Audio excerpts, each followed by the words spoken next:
in the Avu Observatory by H.G. Wells.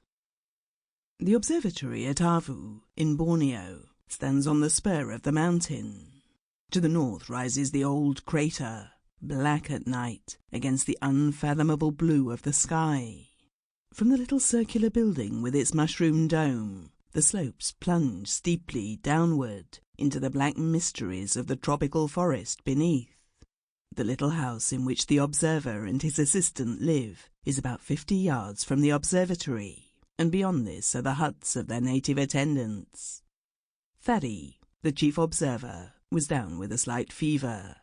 His assistant, Woodhouse, paused for a moment in silent contemplation of the tropical night before commencing his solitary vigil. The night was very still. Now and then voices and laughter came from the native huts, or the cry of some strange animal was heard from the midst of the mystery of the forest. Nocturnal insects appeared in ghostly fashion out of the darkness and fluttered round his light. He thought perhaps of all the possibilities of discovery that still lay in the black tangle beneath him. For to the naturalist, the virgin forests of Borneo were still a wonderland, full of strange questions and half-suspected discoveries. Woodhouse carried a small lantern in his hand, and its yellow glow contrasted vividly with the infinite series of tints between lavender blue and black in which the landscape was painted.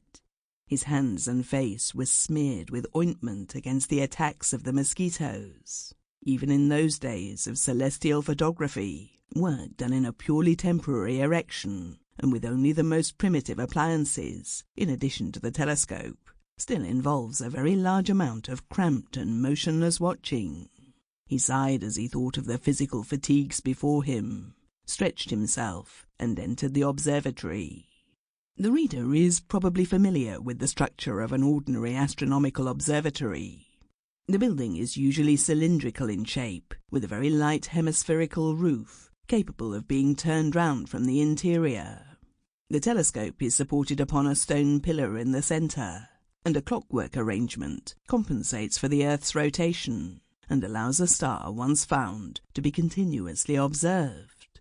Besides this, there is a compact tracery of wheels and screws about its point of support, by which the astronomer adjusts it.